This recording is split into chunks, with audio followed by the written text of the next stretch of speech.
নিজেকে জাহির করার প্রচেষ্টা নাকি সত্যিই দেশের প্রতি আবেগ? এটাই এখন এই সিদ্ধান্তের পেছনে একটা বড় $1 মিলিয়ন প্রশ্ন। 8ই অগস্ট বাংলা দিবস কেন, বাংলাদেশ দিবস কেন 8ই অগস্ট? সেদিন তিনি দায়িত্ব নিয়েছিলেন বলে? কেন 5ই অগস্ট গণ অভ্যুত্থান জুলাই দিবস? এই পুরো বিষয়টি নিয়ে ইতিমধ্যেই প্রশ্ন উঠেছে রাজনৈতিক স্তরে। বাংলাদেশে বেশ কয়েকটি দিবস ঘোষণা, বেশ কয়েকটি দিবস পালন করবে এবার অন্তর্বর্তী সরকার, এবং যেখানে ছত্রে ছত্রে নিজেকে জাহির করার প্রচেষ্টা মোহাম্মদ ইউনূসের।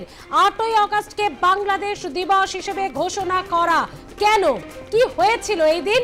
কোন বড় অভ্যুত্থান, কোন ঐতিহাসিক জয় এসেছিল বাংলাদেশে? 8ই অগস্ট অন্তর্বর্তী সরকারের প্রধান উপদেষ্টা হিসেবে দায়িত্ব নিয়েছিলেন মোহাম্মদ ইউনূস। তাহলে সরকার, অন্তর্বর্তী সরকারের গঠনের দিনটি, নাকি নিজেকেই বাংলাদেশের ইতিহাসে আজীবন কালের জন্য জাহির করে রাখার প্রচেষ্টা ইউনূসের? এটাই এখন $1 বিলিয়ন প্রশ্ন।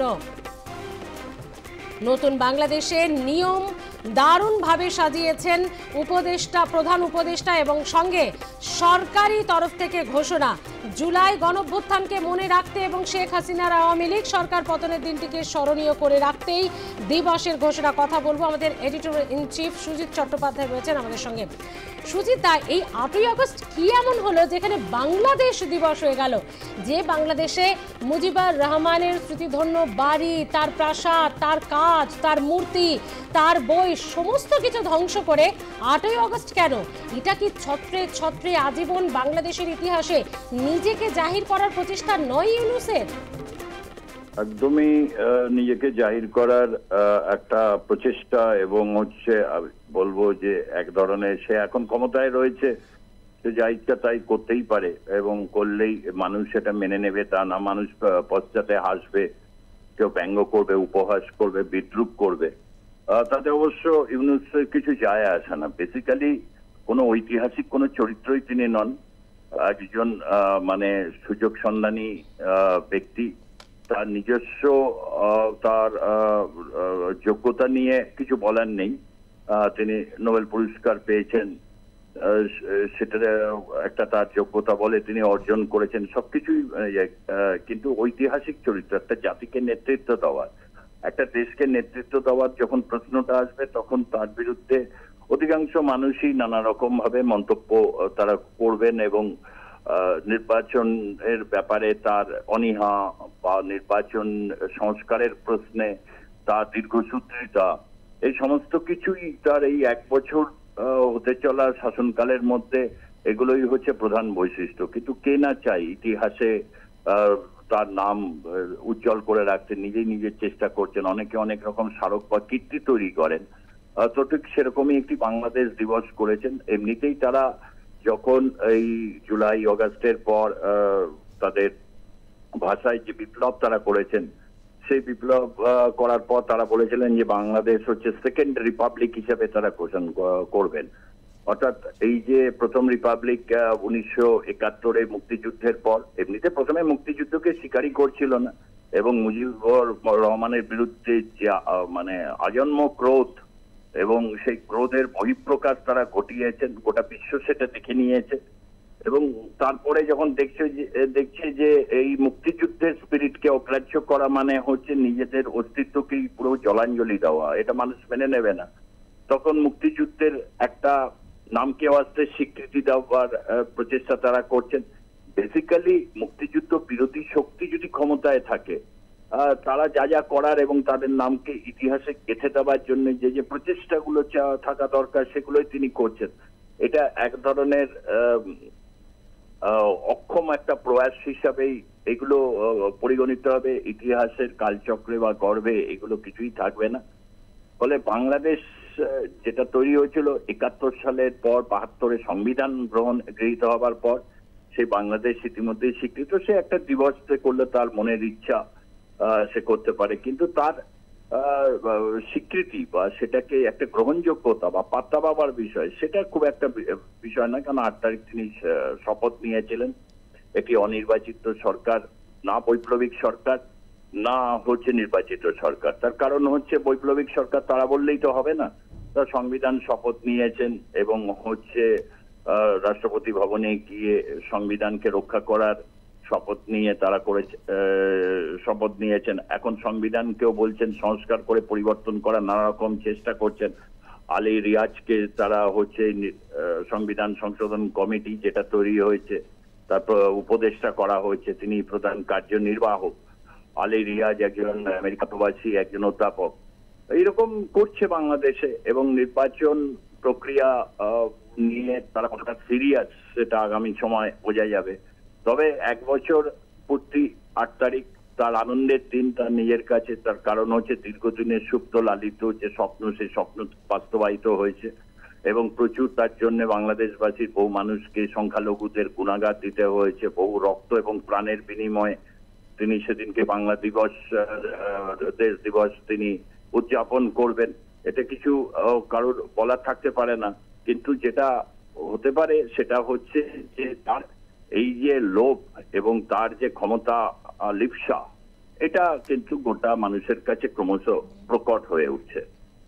সেটি সুজিত, একটা বিষয় এরই পাশাপাশি আরো একটা দিনকে খুব সুন্দর অনেকেই বলছেন যে সেটাকে ম্যানেজ করার জন্য 5ই আগস্ট জুলাই গণঅভ্যুত্থান দিবস শুধু নিজেকে জাহির করা নয়, বাংলাদেশের আবেগকেও খানিকটা কাজে লাগিয়ে 5ই আগস্ট জুলাই গণঅভ্যুত্থান দিবস, এটাও কি খুব কৌশলী বুদ্ধির পরিচয়?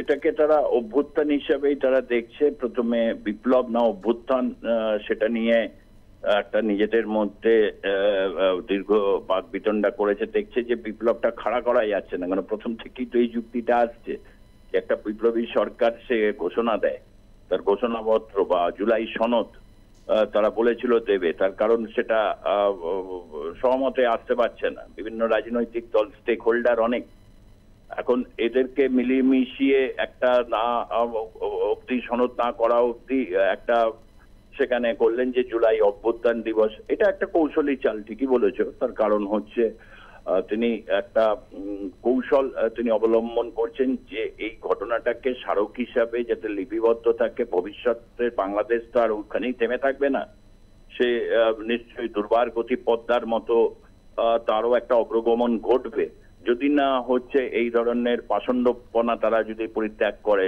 তার কারণ হচ্ছে মাত্র 7% সংখ্যালঘুকে যে দেশ বা যে জাতি ধারণ করতে পারে না, তাদেরকে অপদস্থ, লাঞ্ছিত, বঞ্চিত, সমস্ত রকম প্রাণহরণ, তার ধর্মরক্ষার স্বাধীনতা কোনো কিছুই যারা ধারণ করতে পারে না, সেগুলোকে যদি ব্যর্থ রাষ্ট্র হিসেবেই বলা ভালো।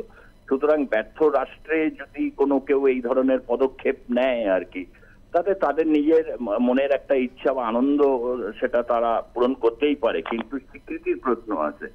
যেমন হচ্ছে কাউকে বলতে হয় না যে সোভিয়েত রেভলিউশনটা যে একটি রেভলিউশন ছিল, বা চীনে যে বিপ্লব হওয়ার পর 50 সালে তারা সংবিধান করেছিল, সেটা কাউকে বলতে হয় না। ভারতবর্ষ তাই 1947 সালে ভারত যে দীর্ঘ পরাধীনতার বিরুদ্ধে স্বাধীনতার লড়াই করেছে, স্বাধীনতা অর্জন করেছিল, সেটা বিশ্বকে আর এরকম চোখে আঙুল দিয়ে ওইভাবে দেখাতে হয় না।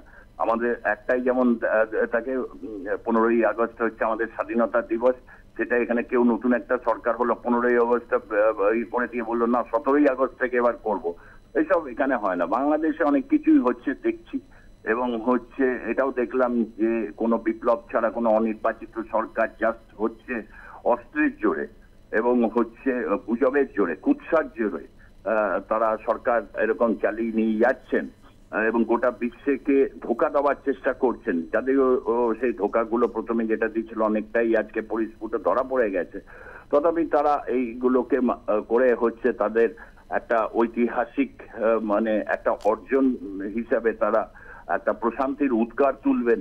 এর বেশি আর কি বা বলা যেতে পারে। সেটি ধন্যবাদ সুজিত দা।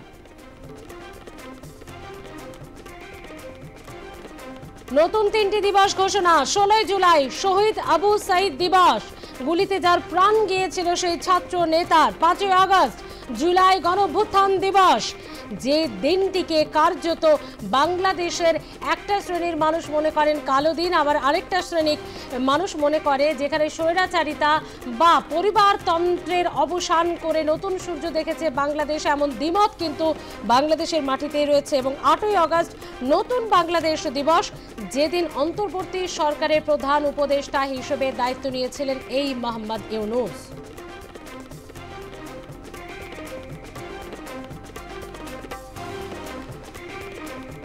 5ই আগস্ট হবে জুলাই গণঅভ্যুত্থান দিবস। বাংলাদেশে এবার বেশ কয়েকটি দিবসের ঘোষণা, এবং এটিকেই কোথাও কৌশলী চাল, কোথাও নিজেকে জাহির করার, বাংলাদেশের ইতিহাসে নিজের নাম রেখে যাওয়ার কৌশল বলে মনে করছেন অনেক কূটনীতিবিদ।